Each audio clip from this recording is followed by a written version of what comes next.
Salve jovens, eu sou o professor Gabriel e venho aqui mais uma vez para apresentar ou discutir com vocês sobre uma aula de transferência de calor. Na verdade, a disciplina que a gente está falando aqui é transmissão de calor aplicada no que se refere à frente de laboratório. Até o dia de hoje, o que vocês viram foi basicamente a solução de problemas unidimensionais com uma abordagem de método numérico que se chama método das diferenças finitas. Agora eu quero evoluir esse método das diferenças finitas para poder resolver problemas onde nós não vimos solução em fundamentos da transmissão de calor. Então eu quero resolver uma categoria de problemas que trata de problemas bidimensionais. Existem soluções analíticas para problemas bidimensionais, com certeza, sob hipóteses extremamente restritivas. Todavia, o que eu estou interessado com vocês é discutir basicamente solução por métodos numéricos. A gente viu o método das diferenças finitas, resolvemos problemas usando o método das diferenças finitas e no dia de hoje eu quero mostrar para vocês um pouquinho ou a grande diferença que eu vou ter se eu usar a mesma metodologia, só que agora a gente vai ter distribuição de temperaturas no sólido que pode acontecer em duas direções. Nós podemos fazer essa condição de aplicação do mesmo jeito que a gente fez para o unidimensional, abrindo o diferencial parcial em deltas, ou então eu posso direto fazer os balanços de energia, que eu vou preferir fazer os balanços de energia. Por quê? Porque ele não deixa eu perder a ideia física do processo. O que nós conhecemos até então resolvia problemas de condução unidimensional. Então eu tinha uma peça, existia uma distribuição de temperaturas, podia ter geração interna de calor, mas a gente estava se referindo numa condição que era uma hipótese de regime permanente, ou seja, nenhuma propriedade ou grandeza está variando no tempo. Para essa peça, eu dividia ela ou fazia fatias dessa peça numa única direção.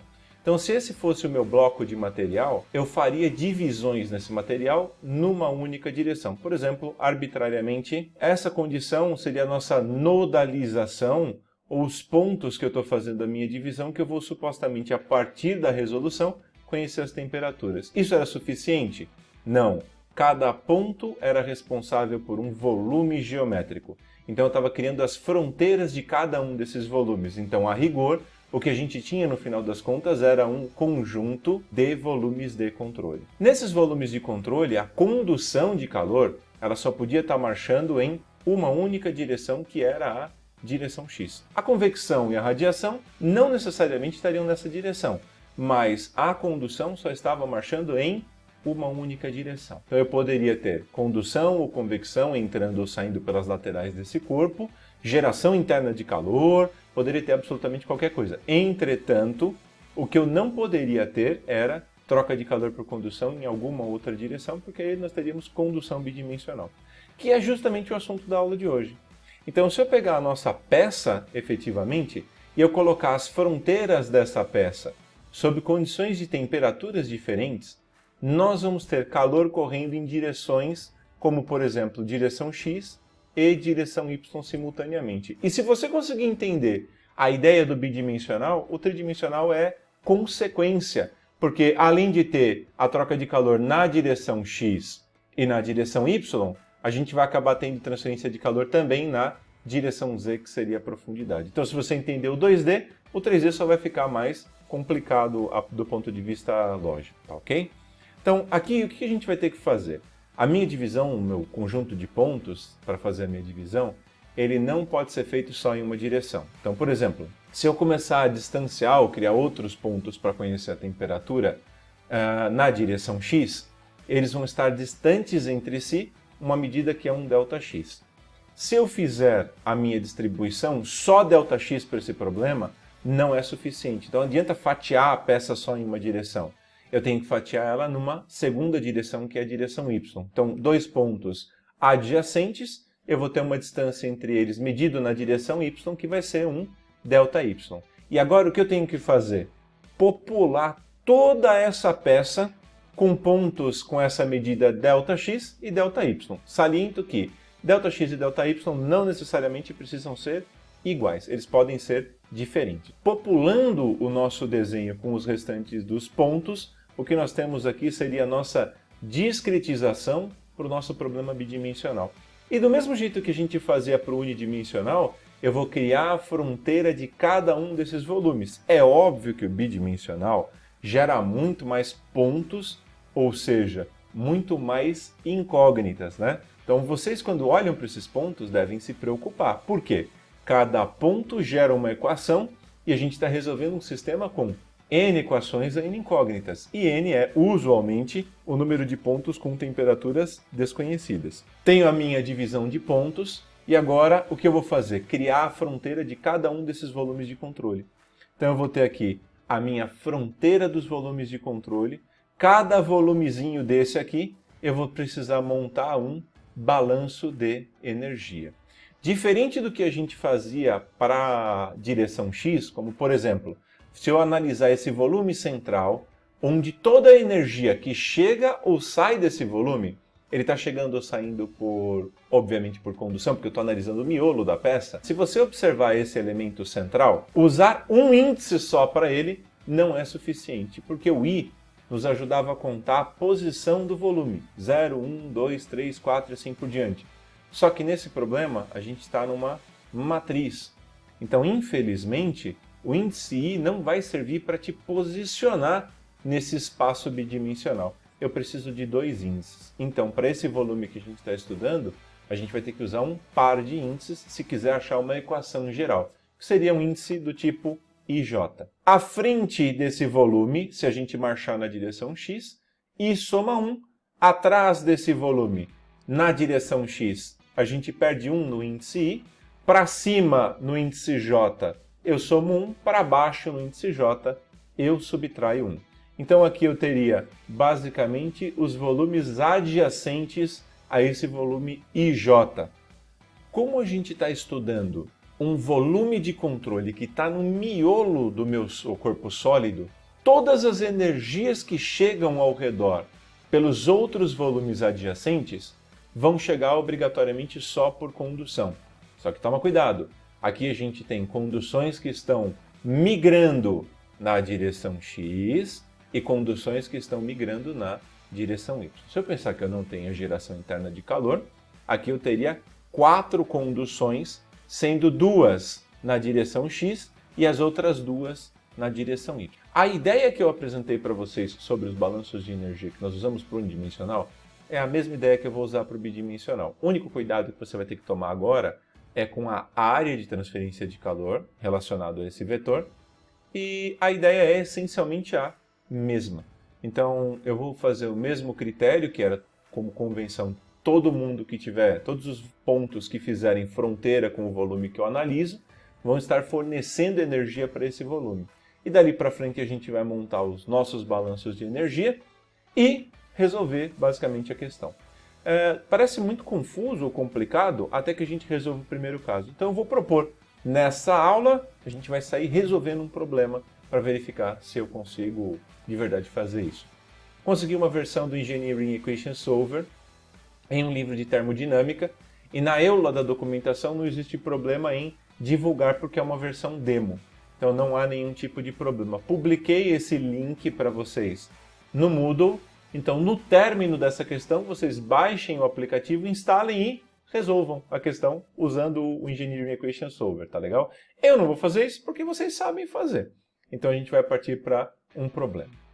O problema que eu separei para a gente fazer no dia de hoje diz respeito a trabalhar com transferência de calor bidimensional num problema em regime permanente sem geração interna de calor. Esse exercício está resolvido no livro do Sengel, é o 5.4 do exemplo, e ele está na minha lista de exercícios, também com indicação de número 11 aí na nossa lista de exercícios. Vocês pausem esse vídeo, leiam com bastante atenção, se a fonte não os agradar, peguem o material que está divulgado no Moodle, façam a leitura e continuem o exercício desse ponto, tá legal? Então aguardo vocês nos próximos instantes para a gente mandar bala nessa solução.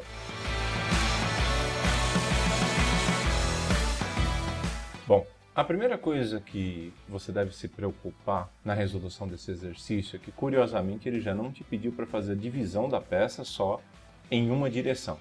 Agora ele quer que a gente divida a peça em mais do que uma direção. Se a gente leu atentamente o problema, a geometria da peça é uma chaminé espessa, né? Então ela tem um furo de 20 por 20, por onde fluem gases de combustão, e uma seção com 20 centímetros de parede. Então O que vai acontecer? Se eu tiver um furo de 20 por 20 e colocar ao redor desse cara uma parede de 20 de espessura, significa que a gente tem um quadrado de 60 por 60 com um furo quadrado no centro de 20 por 20. E aí, isso me remete a um pequeno problema no exato momento, né? Então, dentro do elemento, a gente está estudando uma condição onde eu tenho aqui dentro da minha chaminé, olhando ela de cima, tá? Por que eu estou preocupado em discretizar ela olhando por cima? Porque eu estou imaginando que a diferença de temperatura está posto entre o meio interno e o meio externo. E isso vai desenvolver minha condição de troca de calor bidimensional.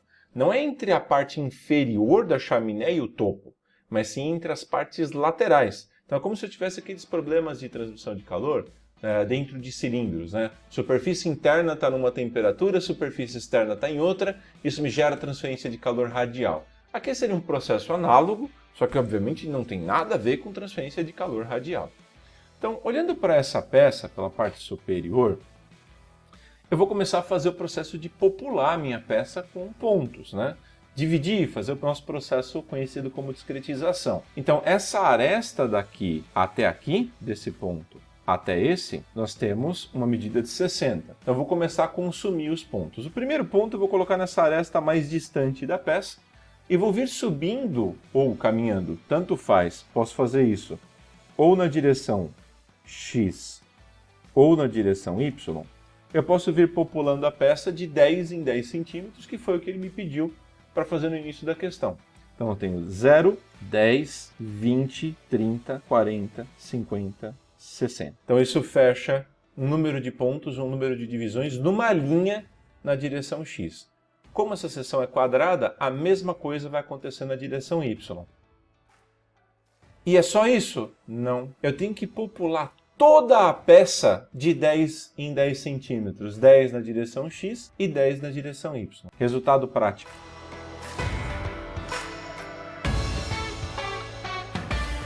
Essa é a nossa discretização, ou o número de pontos que ele quer que você determine as temperaturas. Se você fizer uma contabilização bem rápida, se a gente observar de uma maneira lógica, então aqui dentro nós temos os gases que estão fluindo, então você tem temperatura dos gases e o H, que é o coeficiente de troca de calor interno. Aqui fora a gente tem uma grande vizinhança, seria o céu, uma temperatura de um fluido, então lá fora tem convecção e radiação. Mas dentro dessa matriz de pontos você não conhece nenhum dos pontos. O que isso significa? Significa que o número de pontos que a gente tem é o número de incógnitas que gera o problema. Resultado prático disso. Nesse exato momento nós teríamos 7 vezes 7, que são 49, menos um central que não existe, porque ele está passando fluido. 48 pontos com temperaturas desconhecidas. O que isso significa?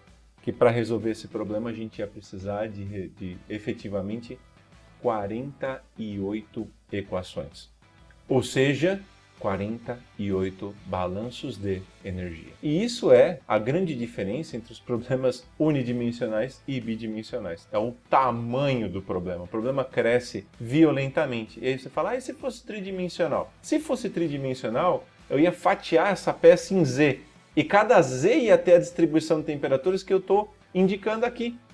E o que daria muito mais trabalho. Você teria várias fatias desse elemento. E você, nesse exato momento, deve ter entrado em desespero e falado assim, puta merda, eu vou ter que fazer uma quantidade muito grande de balanços de energia. Resposta prática é, vamos gastar um pouco de energia pensando no que dá para fazer. Todos os pontos internos estão submetidos ao mesmo potencial de troca térmica. Não é a mesma condição de troca térmica, mas o mesmo potencial.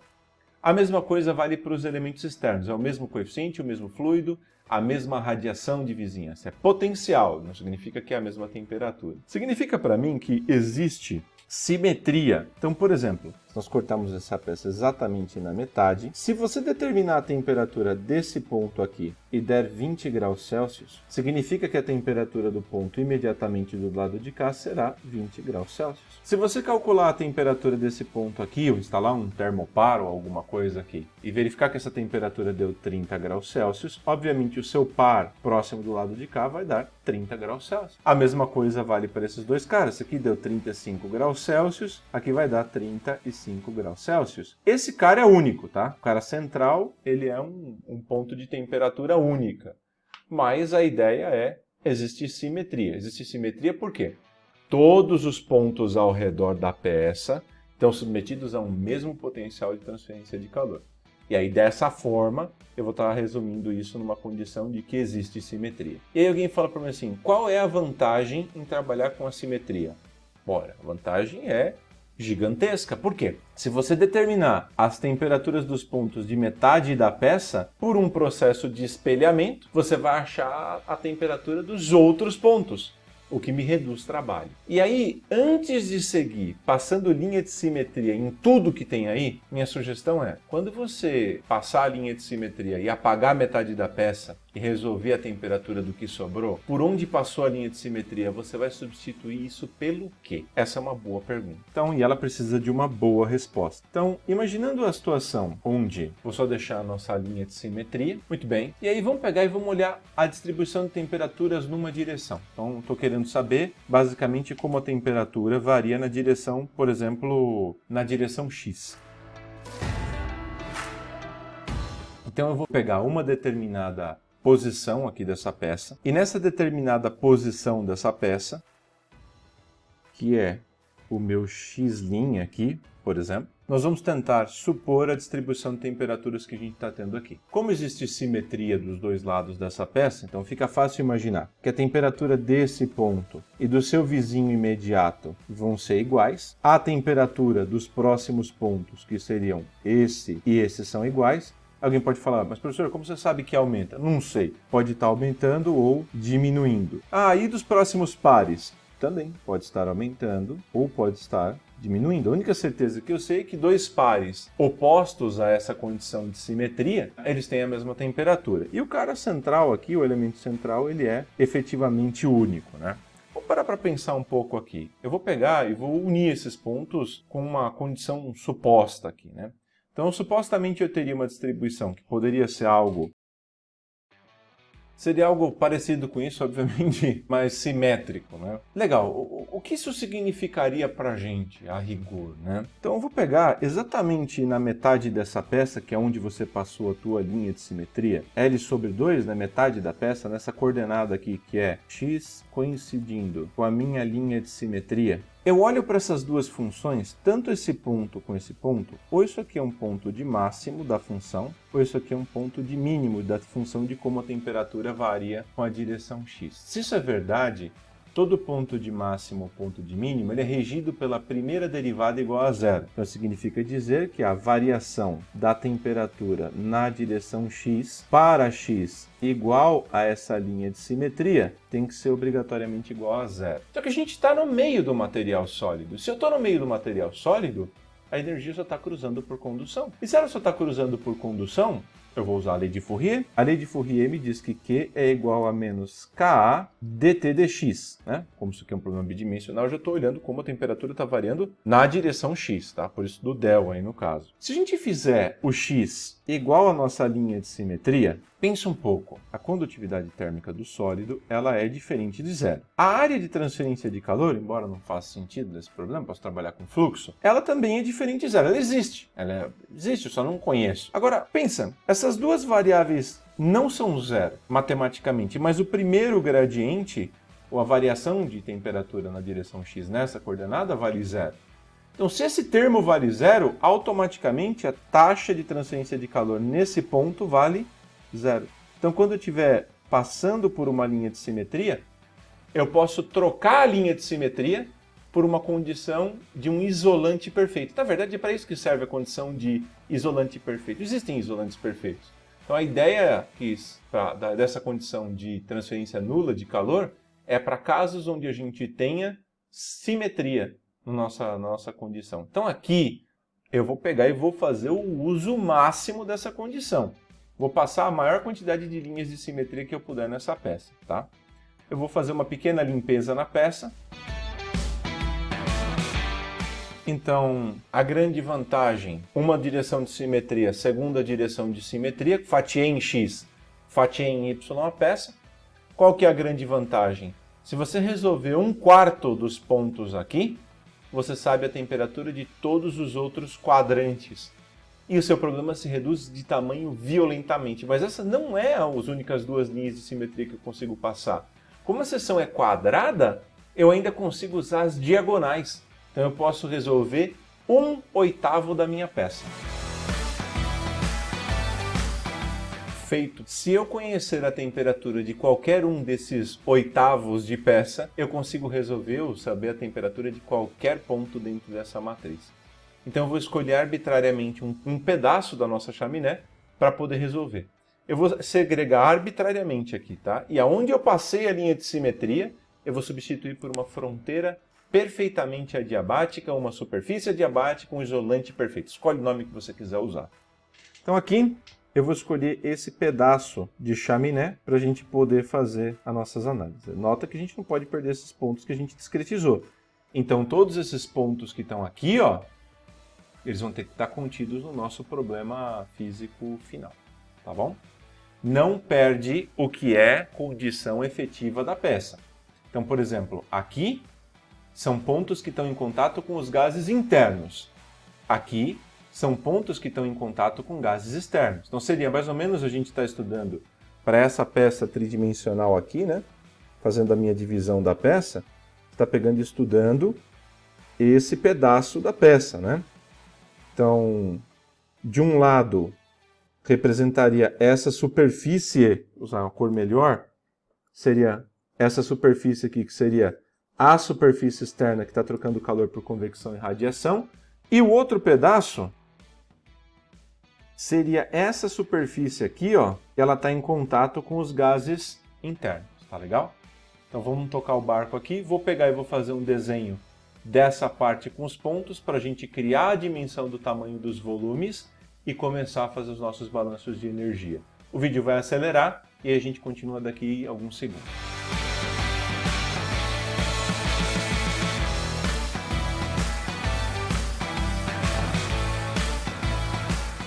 Daquilo que sobrou da nossa chaminé oficial, que é essa daqui, são 9 pontos. Só que, lamentavelmente, 9 pontos com temperaturas desconhecidas, que vão requerer 9 balanços de energia. É muito melhor do que 48, mas ainda assim são 9. Então, olhando para a minha peça, esses são os pontos que eu arbitrariamente chamei, começando de 1, terminando em 9. A minha divisão está de 10 em 10 centímetros, uma matriz regular. Não necessariamente precisa ser.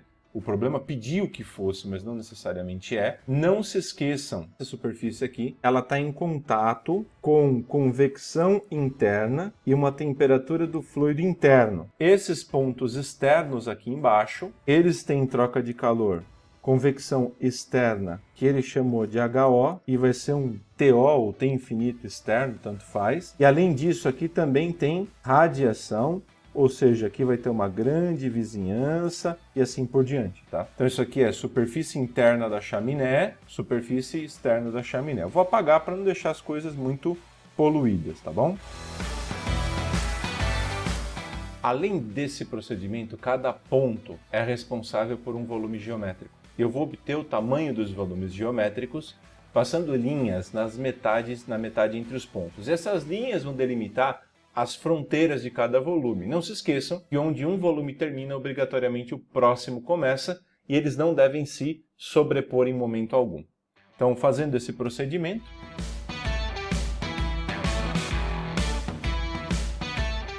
essa daqui é a minha discretização da chaminé. É grosseira, tá? Ela é uma discretização bem grosseira, mas ainda assim vai me dar bastante trabalho. Observa uma coisa, por onde passou a linha de simetria, não se esqueça que isso é agora um isolante perfeito nessa superfície onde eu passei a linha de simetria. E daqui para frente, 9 pontos com temperaturas desconhecidas, 9 incógnitas, eu vou precisar de 9 equações que vão ser oriundas de 9 balanços de energia. E alguém já pode pensar assim, professor, escreve a equação geral aí do volume IJ e aplica para mais I, menos I, J, etc. Não vai funcionar. Por quê? A gente pegou e diminuiu tanto o tamanho do problema que praticamente todos os volumes são basicamente diferentes e eles trocam calor de forma diferente. Então, por exemplo, o volume 1 e 6 estão aqui, embora a geometria da divisão seja igual, a forma de troca de calor não é. Então, se eu pegar esse elemento, ele tem com 2 condução, com 3 condução, analisando 1, e ele vai ter dentro uma convecção interna. Se você olhar para 6, ele também tem duas conduções, uma em X e outra em Y, né? Y e X. Só que aqui fora, ele está em contato com um fluido externo que está transferindo calor por convecção e radiação. Então, naturalmente, essa equação e essa são diferentes. A forma do 2, do 3, do 7, do 8 e assim por diante são muito diferentes, e as formas de troca de calor também. Então, o que acontece? Cada ponto que eu tenho aí, eu vou ter que fazer um balanço de energia separado. E o grande segredo disso é você conseguir enxergar as áreas. O primeiro eu vou fazer bem detalhado e os próximos eu vou acelerar violentamente o processo, tá legal? Vamos começar fazendo esses balanços de energia. Eu vou começar com o balanço de energia no volume de número 1.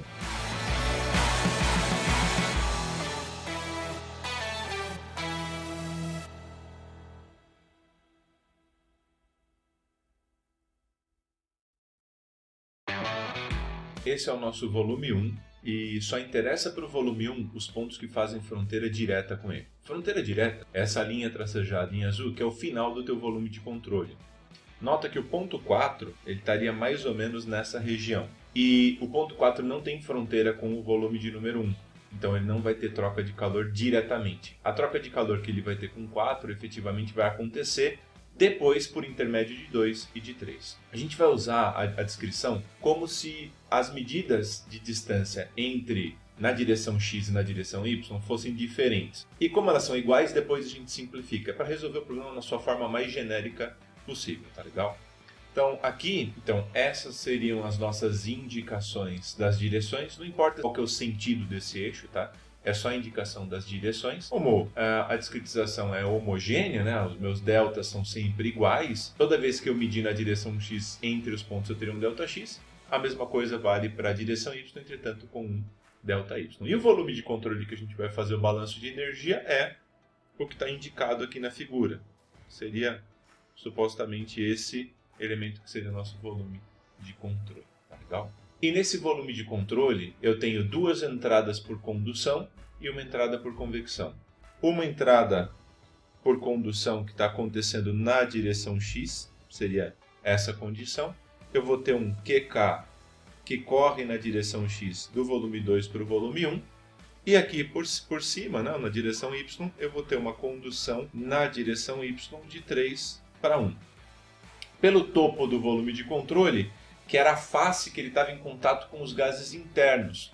Então eu terei uma troca de calor por convecção com esse volume de controle 1 referente aos gases internos.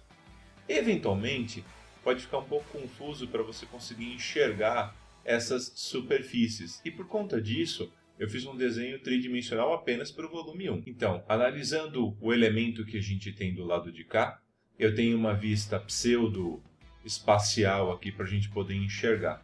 Esse topo aqui que vocês estão vendo seria o topo daquele volume de controle que está indicado, que é o nosso volume de número 1. Se eu medir na direção x, o próximo elemento na direção x é o nosso ponto de número 2. E se eu medir na direção y, o próximo ponto que eu terei será o nosso ponto 3. No espaço, as nossas cotas ficam meu ΔX nos pontos de 1 até 2, meu ΔY nos pontos de 1 até 3, isso por causa das direções que a gente tem no espaço. Então, essa figura que vocês veem olhando de cima, aqui, é a figura que você está vendo olhando no espaço do lado de cá. Isso vai me ajudar o quê?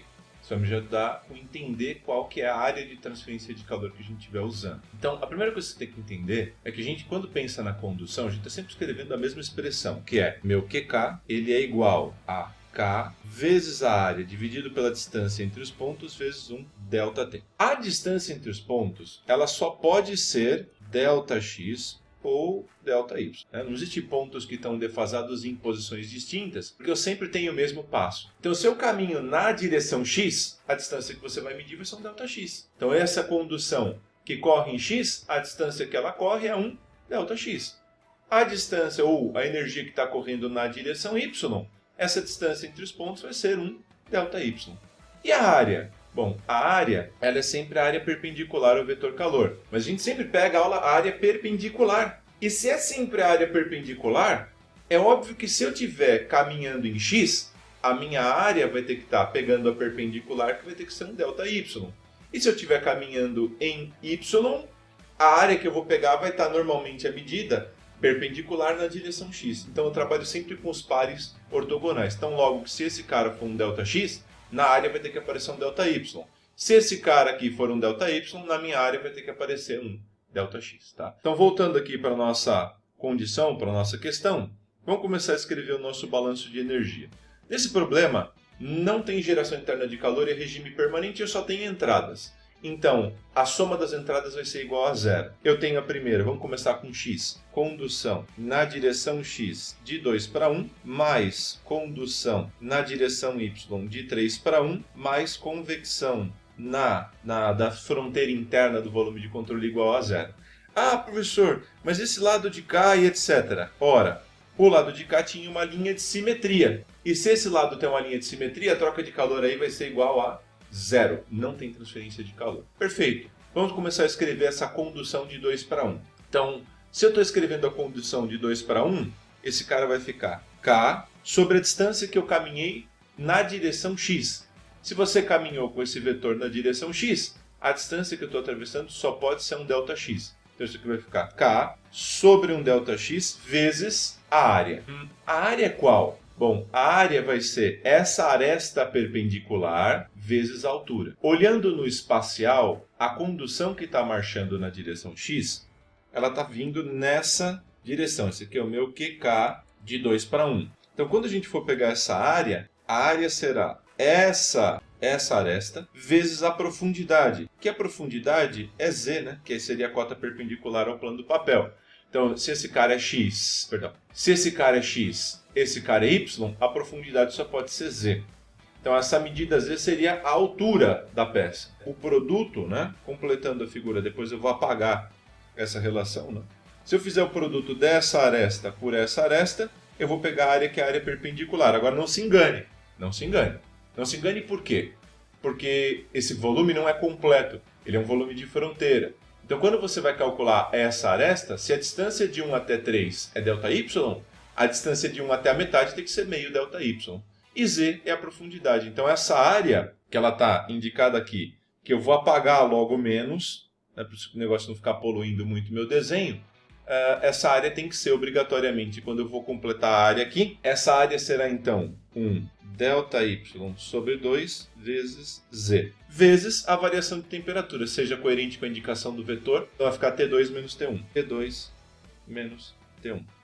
A mesma ideia se aplica para a direção y. Então, mais uma vez, a energia que é o Q na direção, Q por condução na direção y de 3 para 1, está acontecendo nessa direção y, então a distância que eu estou percorrendo é um ΔY. Então, logo isso aqui vai ficar K sobre um ΔY, e aí a gente vai olhar essa área. Aqui fica mais fácil de poluir o desenho, né? Então, por exemplo, a direção y, eu tenho aqui o meu QK na direção y de 3 para 1. Então, a área que ele está chegando para esse volume de controle é essa área aqui, ó, que é a perpendicular a esse vetor. Então, essa área está fácil. Essa área vai ser essa aresta vezes z, que é a profundidade. Então, eu vou ter é óbvio que é um ΔX sobre 2. Por quê?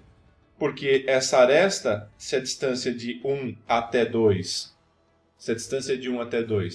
vale ΔX, é óbvio que essa aresta vai ter metade, porque a gente cortou a fronteira dos volumes nas metades. Então, voltando para cá, vezes Z, vezes a diferença de temperatura, que é T3 menos T1. Perfeito. Mais quem? Mais a convecção. A convecção, ela está acontecendo para o lado interno, só que isso aqui é um hexaedro regular.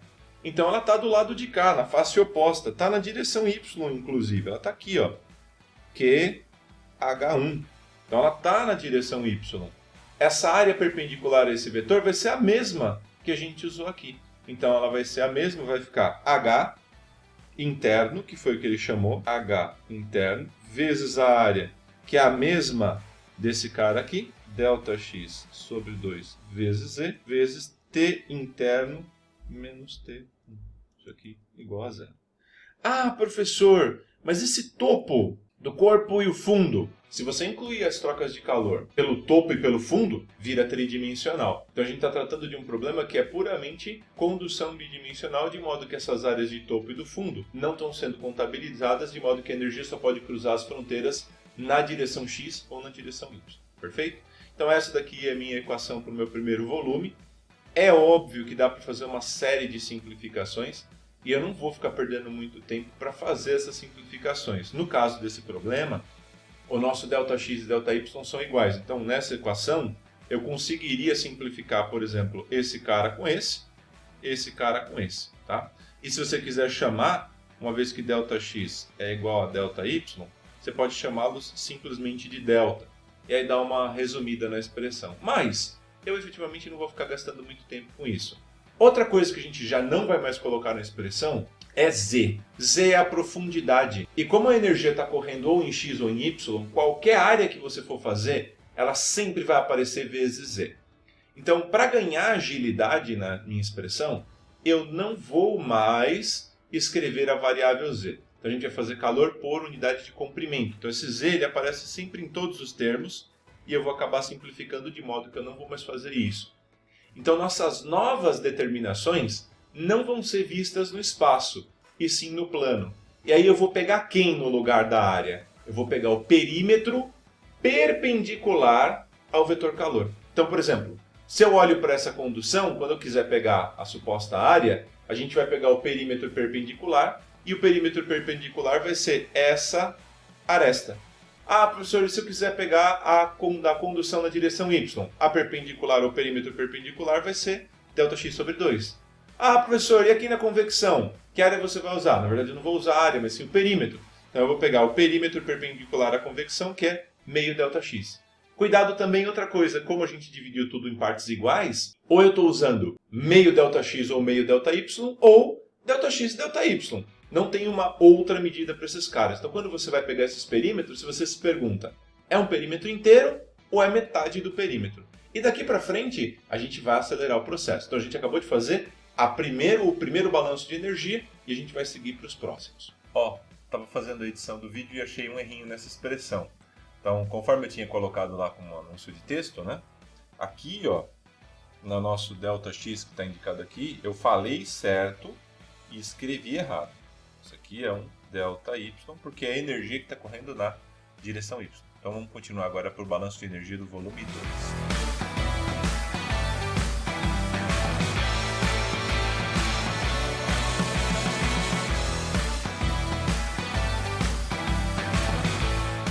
Pois bem, esse é o nosso volume de controle 2. Eu tenho uma região onde não tem troca de calor nenhuma, que é esse plano inclinado.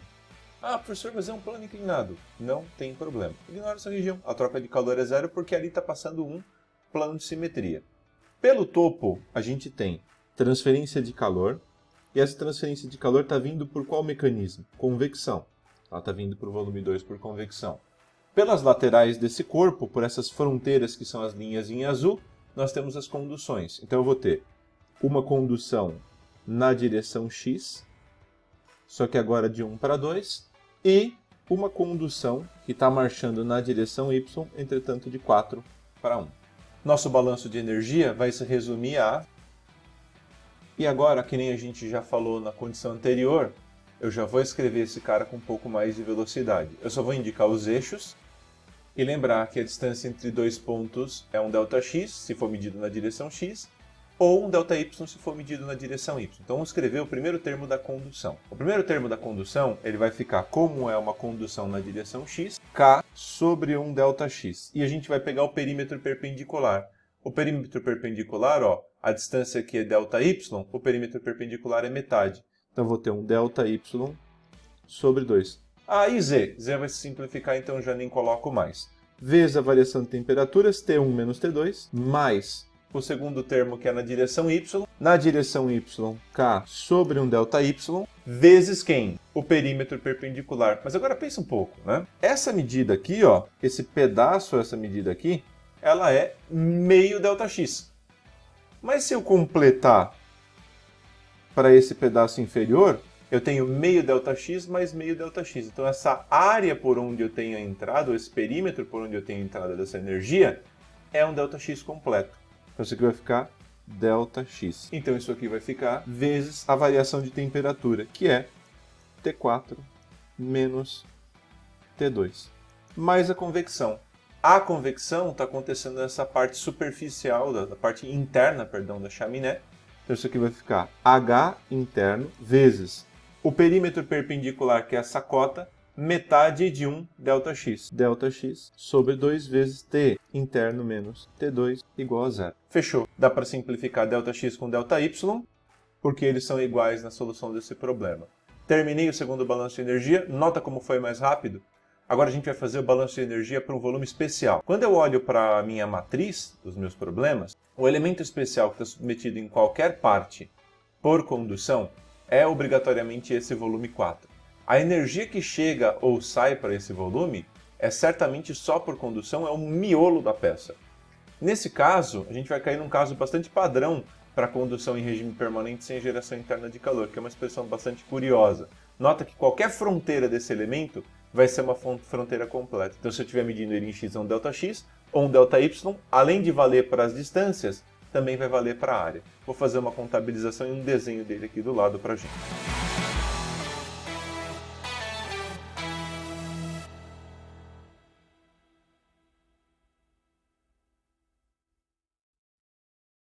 Então, esse é o nosso volume 4. Nesse volume 4 nós temos duas conduções caminhando na direção Y E duas conduções caminhando na direção X. De modo que a gente vai montar o nosso balanço de energia em função disso. Então ele vai ficar da seguinte forma. Abrindo os termos em cada condução, começando pela primeira.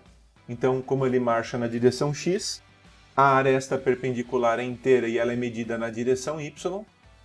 A segundo termo é referente à condução na direção Y, então vai ficar um K sobre um ΔY. O perímetro perpendicular aqui, ó, é inteiro, então ele vai ficar ΔX. Continuando na próxima linha, a ideia já foi estabelecida, então daqui para frente eu vou acelerar. Muito bem, esse é o nosso balanço de energia no volume 4 e muita coisa se simplifica nesse problema. Então, por exemplo, eu consigo simplificar ΔX com ΔY,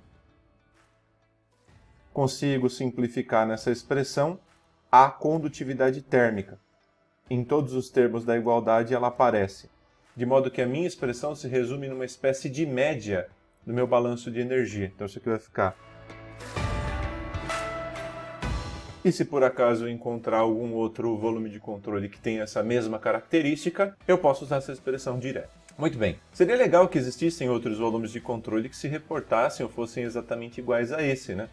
E aí eu poderia usar essa expressão. E a resposta a essa pergunta é: eles existem. Eles existem, mas eles desapareceram porque a gente está aplicando a condição de simetria. Mas eles fisicamente poderiam existir. Então eu tenho um artifício que é um artifício de espelhamento, que eu posso voltar um passo atrás no problema e chegar em volumes de controle que são parecidos com esse, como por exemplo os volumes 3 e 5. Então por que você passou a linha de simetria aqui? Porque existia um outro ponto exatamente igual ao ponto 4 para cá. Por que você passou essa linha de simetria aqui? Porque existia exatamente um ponto 4 inclinado a 45 graus para cá, assim como o 8. Então a ideia é que eu posso voltar um passo atrás no problema reproduzindo o efeito completo dessa peça. E aí a gente vai cair exatamente no mesmo caso do volume 4. Ele vai poder ser aplicado para 3 e para 5. Vamos dar uma olhada no que vai acontecer? Vou fazer o desenho rapidinho e a gente já volta.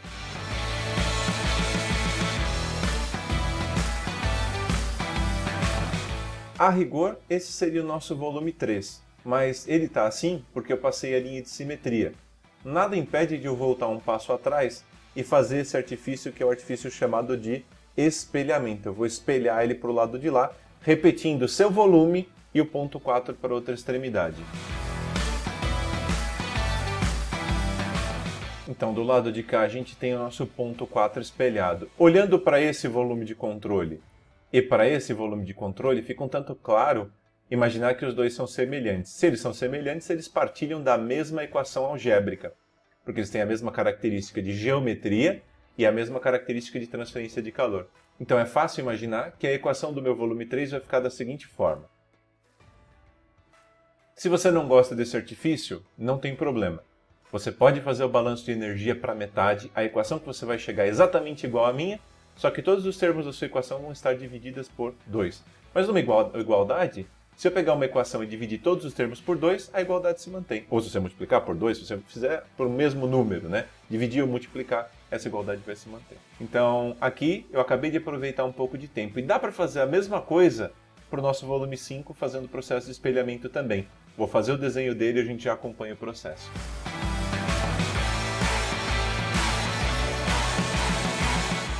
Então esse aqui seria o nosso volume de número 5. Eu vou fazer o artifício de espelhamento, agora pelo amor de Deus, só faço o artifício de espelhamento se for útil e também se houver a linha de simetria. Você não pode fazer um artifício de espelhamento só porque você quer. Então só pode fazer esse artifício porque existe a simetria. Então fazendo o espelhamento,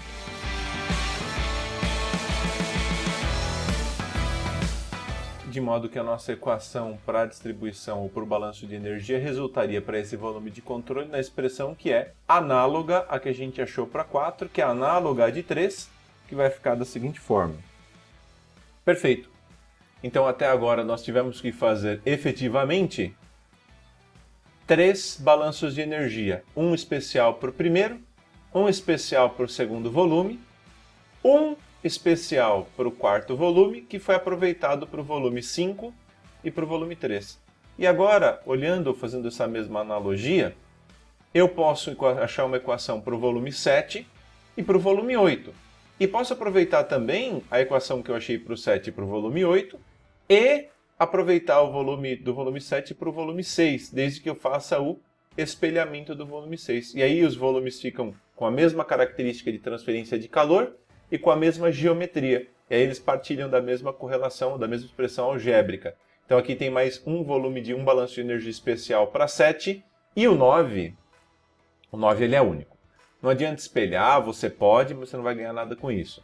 Então eu vou montar o balanço de energia para 7, a gente aproveita ele para 8 e para 6 e termina efetivamente o 9. Depois tem que jogar tudo no ES e resolver. Então espera aí que eu vou fazer mais um desenho.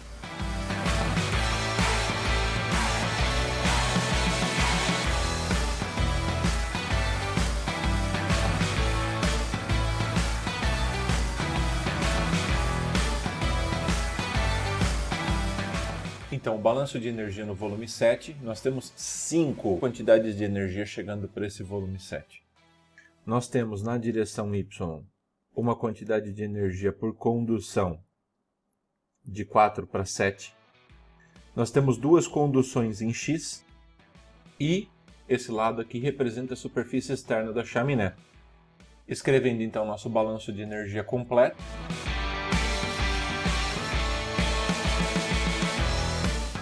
As conduções já estão um tanto quanto óbvio, como a gente calcula. As na direção X tem área ou perímetro perpendicular, que é meio ΔY, e tudo que tiver na direção Y vai ser uma medida inteira, porque esse volume é um volume inteiro na direção X. Então, reescrevendo os termos.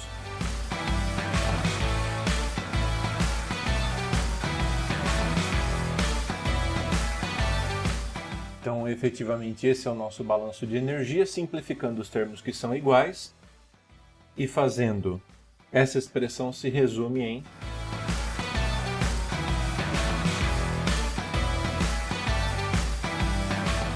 nota que essa daqui é a expressão que eu vou usar para o volume 8 também. Se você observar entre os volumes que são esse volume 7 e o volume 8, mesma geometria, mesma característica de troca de calor. Então, o que é 6 aqui vira 7, o que é 4 virou 5, o que é 8 virou 9 e o que é 7 vira 8. Então aqui basta eu somar 1 nos índices da equação que eu acabei de encontrar, de modo que o balanço de energia do volume 8 ele vai ficar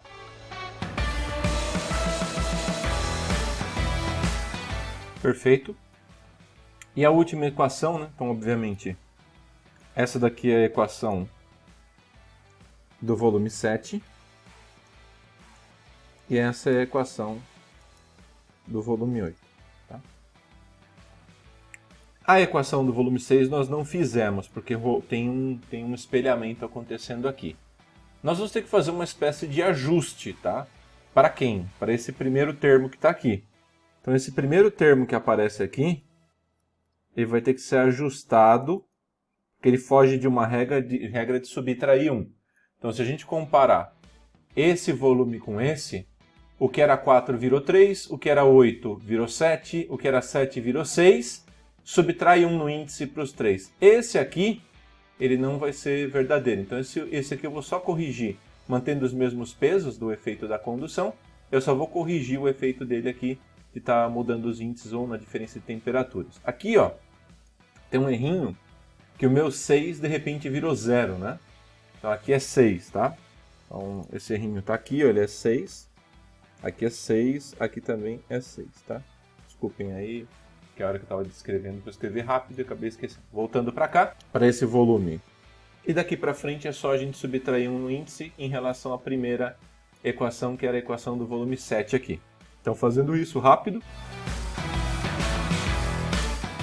E essa daqui vai ser a nossa última equação, a nossa antepenúltima equação, que é a equação do volume de número 6. Então, de novo, quantos balanços a gente fez efetivo aqui? O primeiro para o volume 1, o segundo para o volume 2, especial, o do volume 4 que a gente aproveitou para o volume 3 e para o volume 5, o volume 7 foi aproveitado para o volume 6, o volume 7 foi aproveitado para o volume 8, e depois um ajuste foi feito para aproveitar ele para o volume 6 usando o artifício de espelhamento. Até agora, 8 equações. A última é o volume 9. E o volume 9 não adianta espelhar, não adianta fazer nada. Então, para finalizar, o último balanço de energia acelerado.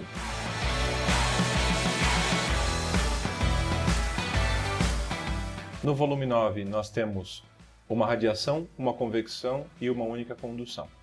Então, indicando essas taxas, fazendo o nosso balanço de energia.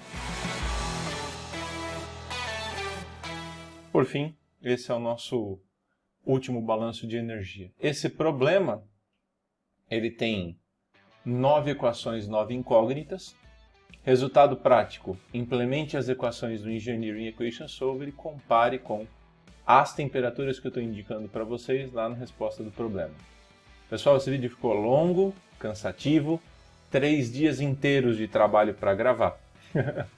Infelizmente é bem trabalhoso e custoso, né? Espero que vocês aproveitem e tentem fazer a resolução no S, instalem o aplicativo e, no mais, vejo vocês dentro em breve de novo, tá? Com mais uma videoaula, com mais um exercício resolvido, da frente de teoria, e aí depois a gente conversa. Qualquer dúvida, estarei no plantão de dúvidas e that's all, folks. Até mais!